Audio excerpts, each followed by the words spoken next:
یہ ہے مقبوضہ بلوچستان۔ آج جمعہ 1 اگست سال 2025 ہے۔ بلوچستان ٹوڈے سے آج کے علاقائی خبروں کے ساتھ میں ہوں آپ کا میزبان الیاس بلوچ۔ بلوچستان کے مختلف اضلاع سے 10 افراد جبری لاپتہ جبکہ 3 بازیاب ہو گئے۔ اسلام آباد میں بلوچ یکجہتی کمیٹی کا دھرنا، پارٹی رہنماؤں کی رہائی، جبری لاپتہ افراد کی بازیابی کے لیے 16ویں دن بھی جاری رہا۔ تربت نام نہاد اور بدنام زمانہ فورس CTD نے 8 سالہ بچے پر غداری کا مقدمہ درج کر لیا کہ 8 سالہ بچے نے جیل میں اسیر سول سوسائٹی کے کنوینر گلزار دوست کی ویڈیو سوشل میڈیا پر شیئر کی تھی۔ کوئٹہ لاپتہ استاد واحد Qambar case. Balochistan high court نے وزارت داخلہ کو ہدایت کی ہے کہ وہ اس انسانی حقوق کے سنگین مسئلے پر عدالت کو تفصیلی رپورٹ فراہم کرے۔ گوادر 3 جولائی 2015 کو لاپتہ ہونے والے عظیم دوست کی جبری گمشدگی کے خلاف احتجاج کرنے کی پاداش میں بہن تھانے طلب اسکول سے بھی دباؤ ڈال کر نوکری سے فارغ کر دیا گیا۔ تربت کیل کور سے 2 ماہ قبل جبری لاپتہ ہونے والے خاطر علی ولد لال بخش کے معصوم بچوں نے ان کے بازیابی کا مطالبہ کیا ہے۔ خاران ریڈ زون میں خفیہ اداروں کے دفاتر پر یک کے بعد دیگر بم حملے، ذمہ داری PLA کے ترجمان آزاد بلوچ نے قبول کر لی۔ کوئٹہ خالق شہید تھانے کے قریب دستی بم حملہ، تاہم کوئی نقصان نہیں ہوا۔ کوئٹہ سول سیکریٹریٹ کے تمام گیٹ بند، چیف سیکرٹری آفس باہر یونین ملازمین کا احتجاج۔ مستونگ ڈیجیٹل لائبریری سراوان کے متاثرہ طلباء کا DC آفس سامنے احتجاجی دھرنا۔ اتھل اور گردنوا میں زلزلے کے جھٹکے محسوس کیے گئے۔ بلوچستان کے مختلف اضلاع سے باپ بیٹے سمیت 10 افراد پاکستانی فورسز ہاتھوں جبری لاپتہ ہو گئے۔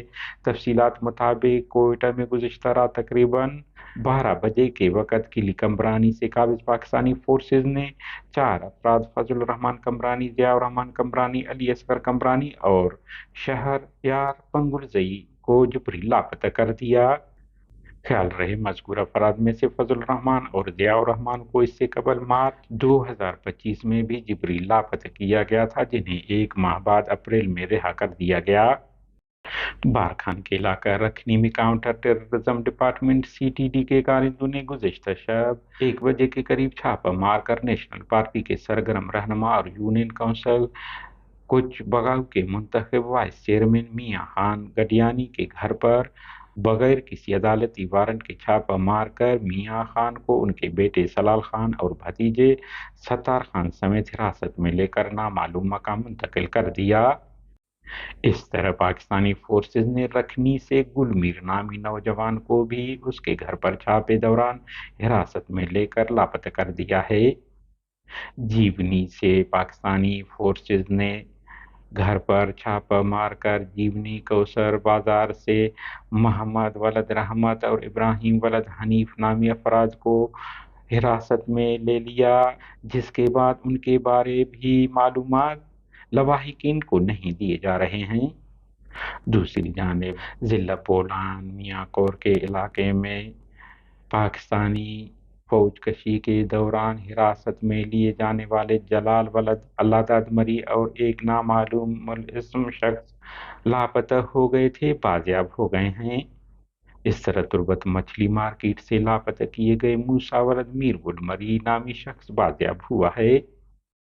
مقبوضہ بلوچستان کے مرکزی شہر کوئٹہ سول سیکریٹریٹ میں نام نہاد بلوچستان کے کھٹ پتلی وزیر صادق عمرانی کے بیٹے اور بھتیجے کا سول سیکریٹریٹ کے سیکیورٹی گارڈ کے ساتھ بدتمیزی، گالم گلوچ کے خلاف سیکریٹریٹ کے تمام گیٹ بند کر دیے گئے۔ سول سیکریٹریٹ یونین کے تمام ملازمین اور گارڈز چیف سیکریٹری کے دفتر باہر جمع ہو گئے اور انہوں نے احتجاج شروع کر دی۔